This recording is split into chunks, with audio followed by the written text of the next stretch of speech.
This flash, it's pretty powerful. Which flash do you think has the larger guide number? This one, or the one built into your camera? This external one, right? I mean, that's one of the values of having external flashes. It's bigger, it's bulkier, it's brighter, so it gives me more range.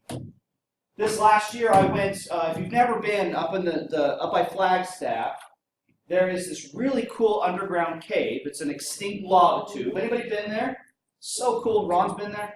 Go, it's awesome.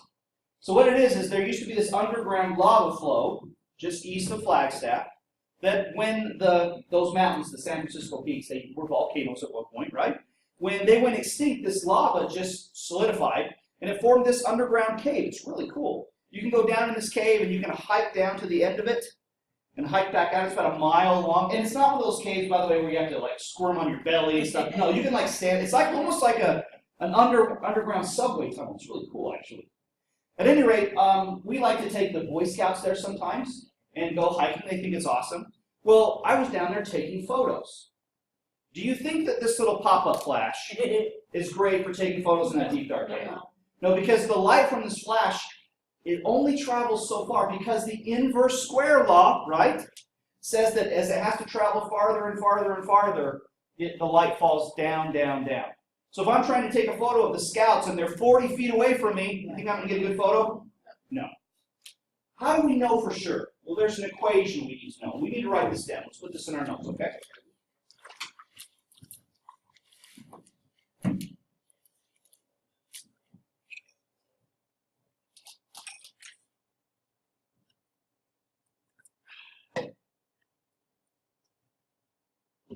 I want to pull up the right slide here. Hold on one second.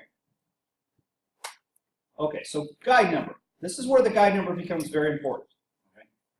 The guide number helps us relate exposure to distance. In other words, it helps us figure out, in particular, what f-stop to use based upon how far away our subject is. And there's an equation that we utilize for us to figure this out. And the equation is written or is projected on the board behind me. So the equation is the f-stop that you should use when using flash. So f-stop is equal to the flash's guide number, so the guide number of the flash, so flash's guide number, divided by the distance to the subject. I've listed it on this presentation as the flash to subject distance. So in other words, how far away is your subject? Your working distance. So far, so good? Now, the larger the guide number of the flash, the brighter it's going to be. Which also means it's going to have farther range. Meaning you can take photos in complete darkness of subjects farther and farther away. If your flash has a really small guide number, your relative range is only about usually 5-10 feet. In fact, the effective range of this flash, this little pop-up one, it's about 12 feet. That's about it. So if you're taking photos at a birthday party, for example, of people and the lights are turned off, or a surprise party, whatever happens at night in the park, your subjects need to be pretty close. 15 feet is about the maximum distance. If you're trying to take photos of things that are 20 feet away, this flash is just not bright enough. Right? This flash will be. But is this flash bright enough? This large external flash, is it bright enough to take photos of subjects that are 200 feet away? No. Probably not. But we can figure that out if we know its guide number. Right? How would we find out the guide number of our flash? Where would we look to find that? What do you think? It's going to be in the manual.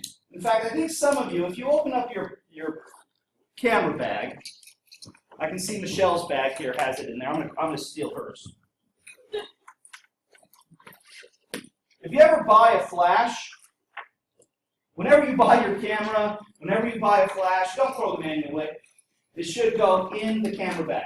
And if you want to know what the guide number of your flash is, you should look it up. In fact, I'm going to open up this manual. I'm just going to look up guide number in the topical guide, or the index in the back. It tells me on this one it happens to be page 42. And by the way, don't stress if you don't have the manual in your book or in your bag. Don't worry about it. So I'm going to look up page 42. Page 42 tells me that the guide number for this flash is it's 100 when I'm shooting at 35 millimeters at ISO 100. We happen to be shooting at 200, and so actually the guide number for this is 140. We're going to round up to 150 just to make the math a little bit easier, right? So looking up in the manual, this flash's guide number is 150, all right, 150. In fact, that number is going to be important because we're going to be using these flashes so much the rest of this semester. Please write that in your notes somewhere. It's going to be helpful so you don't have to keep looking it up. 150, 150. That is this flash's guide number. That's correct. 150. All right, so that number, 150, is going to go into our equation right here in the numerator where it says guide number. Question? Okay, so what exactly does this 150 mean? Well, I'm kidding. It's just, it's a constant. Think about like, if you've done chemistry, like Avogadro's number, or any other constant that you might use. It's a constant that tells you the power of this flash unit. Okay? That constant then can be used to calculate other variables. The variables being f-stop and distance. But the guide number is that constant. Okay? Now, let's say I want to take a photo of Anna. Anna is about 10 feet away from me. Okay? We're in total darkness. Okay?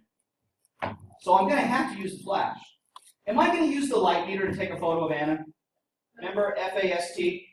If I did use the light meter, if I'm pointing the camera at Anna, and I'm in total darkness, imagine I'm in the bottom of that cave I was talking about before, right? So Anna and I are in the cave, we've been hiking, she's like, hey, take a picture of me. So I whip out my camera, and I point it at Anna. If I took a light meter reading, what's my light meter going to say? It's going to say it's way too dark. Yeah, it's going to say dark, dark, dark, dark, dark, dark, dark. In fact, what if I took my shutter speed and I set it at like 1, a full second? Is that going to fix it? It's not. No, it's going to be dark, dark, dark, dark, dark. Because what? In the bottom of the cave, there is no light. I could leave that shutter open forever, and I would still never get a properly exposed photo. So really, the only light for my picture is going to come from the flash. So because my flash is my primary light source, this is critical. When the flash is the primary light source, you're going to ignore the light meter.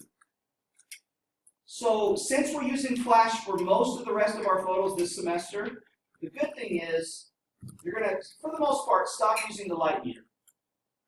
Which for some of you I know may be welcome news. Sure. So for the rest of the semester, since we're primarily going to be using the flash, we're not going to be using the light meter. So remember that 4-step process, FAST? We're no longer doing the T, the test. But we are going to be doing something. What we're going to be doing is we're going to be using this equation to figure out our f-stop. Okay? So, again, our situation is I'm in a deep, dark cave. Anna wants me to take her picture. She's 10 feet away from me. I'm going to use my flash, but I don't know what f-stop to use. How do I figure that out? I plug some numbers in my equation. We looked up that the flash's guide number is 150. And by the way, this guide number is based on the flash firing at full power. That's important to understand. So this guide number says at full power, the guide number is 150. Now, to figure out my f-stop, what are the two variables in my equation that I need to use along with the guide number? Well, f-stop equals guide number divided by distance. I said before, I'm going to take a photo of Anna who's 10 feet away from me. I know the guide number of my flash is 150, so if I take 150 guide number divided by distance, which is 10, 150 divided by 10 is 15. Now we don't have an F15, but we do have an F16. So if I were taking a photo of Anna, I would adjust my f-stop to F16. And if I took a photo, it should be properly exposed. Not too bright, not too dark. Are you with me so far? Cool. All right. Now, what if I wanted to take a photo of Chris, though? Now, Chris is still deep, dark cave, but Chris is a little farther away. And darker. And skin tone doesn't matter, all right? So Chris is 25 feet away from me now, okay? Chris is 25 feet, a little farther away now. Now remember, as light travels, it's going to get what? It's going to dissipate and dilute. So because Chris is farther away, what do you think I'm probably going to have to do with my f-stop? Am I going to have to open it up farther or close it down? I'm going to have to open it up farther. In fact, the equation will tell me that for sure. All right? What stays the same in the situation? Guide number is still the same. Guide number is still 150. The difference is, now I'm taking a photo of a subject that's 25 feet away. So if I take 150 and I divide it by 25, 150 divided by 25 is 6. What's the closest f-stop to 6? 5.6. And so I use f5.6. Now let's think about that for a moment. f5.6. Remember, big numbers mean less light. So when it comes to apertures, smaller numbers mean wider openings, bigger numbers mean smaller openings. So I used f16 to take a photo of Anna, which is a smaller opening, because she was closer to me. She was only 10 feet away. But when I took a photo of Chris, who was farther away from me, I used a larger opening, which meant a smaller number. I used f5.6. What if I want to take a photo of Ron? Ron is 30 feet away from me. What am I going to have to probably do with my aperture? Make it even larger. All right? 30 feet away. 150 divided by 30 is 5. So I'm going to use about f4.8. Starting to make sense now, right? But they won't And why? Will they? because I don't know. What I'm trying to think of is like you were saying with the like this piece. So Now, keep in mind, if there are things beyond Ron, so if he's standing in the cave, if Ron's 30 feet away from me, standing right smack in the middle of the cave, the light is going to hit Ron and it's going to bounce back to me. Some of the light, though, is going to go beyond Ron down towards the end of the cave. And eventually it might hit the walls 100 feet down. But what is the cave behind Ron going to look like? It's just going to be black, right? So keep in mind, just because you're using a flash does not mean it's going to illuminate everything. But we're making sure that we at least illuminate the area that our subject is within. What if I want to take a photo, though, of a car that is 150 feet away? So let's use our equation here. F-stop equals guide number divided by distance. So if the guide number is 150 and the distance is 150, 150 divided by 150 is 1, I should use F1, correct? Go ahead and adjust your camera to F1 for me, please.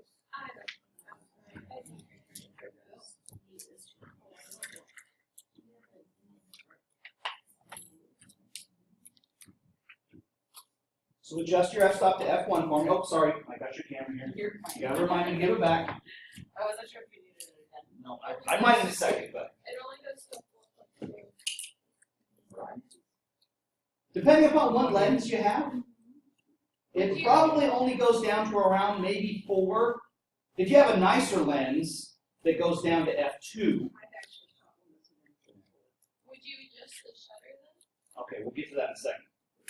All right, so what we've discovered, though, is our lens only goes down to f4. That's because we don't have a great lens.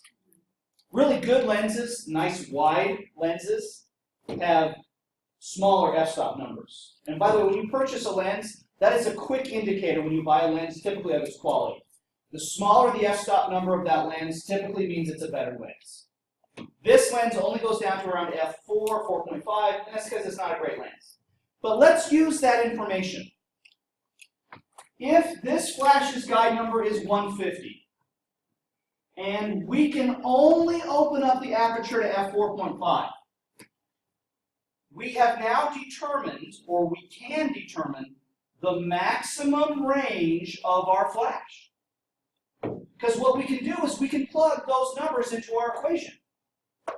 Remember, f-stop equals guide number divided by distance. If we want to know the maximum distance our subject can be away, what we can do is we can input the guide number, which we know is 150, but then we can input the smallest f-stop number, which is around 4.5. Someone do the math for me. If 4.5 equals 150 divided by distance, which we don't know, we'll just say is x, that's going to mean that 4.5x equals 150, which means that 150 divided by 4.5 gives us what number? Someone divide that for me on your calculator. 33. 33 point something? That sounds about right. Does that, you guys get the same? So that means that this flash, its maximum range is only about 35 feet. which, by the way, if I'm standing in this big room, that's about corner to corner. So that means if all the lights in this room were off, as long as I had this flash fired at full power, and I have my f-stop set at f4.5, I could take photos of anything in this room and still be okay. But if I was outside on the street taking photos of an accident, and the car was 60, 70, 80 feet away, what do you think is going to happen? It's going to be what? Underexposed, right?